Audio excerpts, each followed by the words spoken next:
Good day, everyone. Let's get this thing done on Saturday.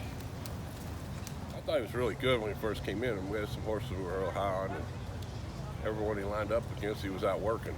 So kind of knew if he wasn't special, the rest of them we were in trouble with.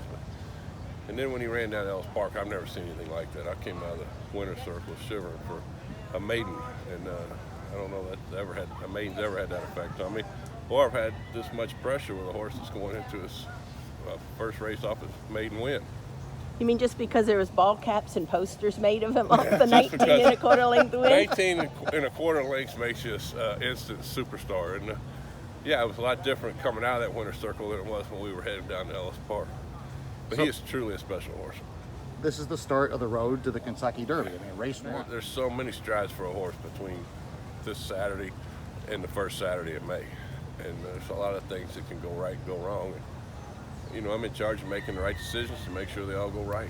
But I've sure got a lot to work with this horse. What are the intangibles with this horse?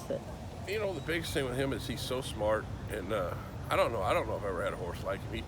He works hard, he works fast. When he comes off the racetrack like he's never done anything. Like any athlete, a big gauge of how good they are, how easy things are for them is a recovery time. And he worked 58 form before he got back to the barn. You couldn't tell he even worked.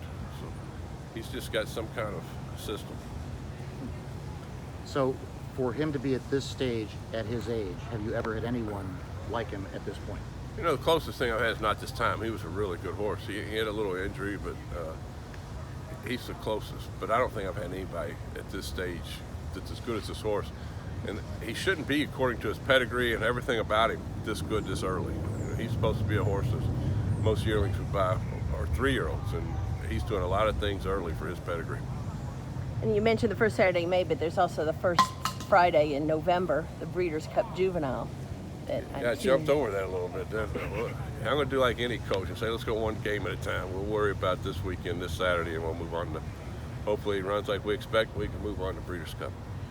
It's not easy, though, for any horse to go from a maiden company to taking on what's often more experienced horses in that next Well, I mean, step.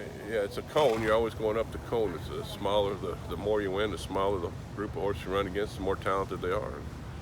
But with 2-year-olds coming off their maiden wins, that's pretty common to go into stakes. But there'll be a bunch of good horses in there. We're not taking it lightly. The road to the Derby's been good for everybody. I mean, it's marketing and gets everybody interested. I think, you know, there's a lot of naysayers on this game. I think this game's ready to explode.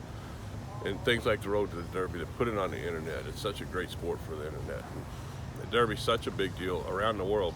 You know, everybody knows what it's like here, but around the world it's a huge deal. And it puts all the focus on these young horses. And the great thing about the Derby is they'll be running all over the country. That's the first day that they'll all come together, the best from each region, and figure it out who is the best.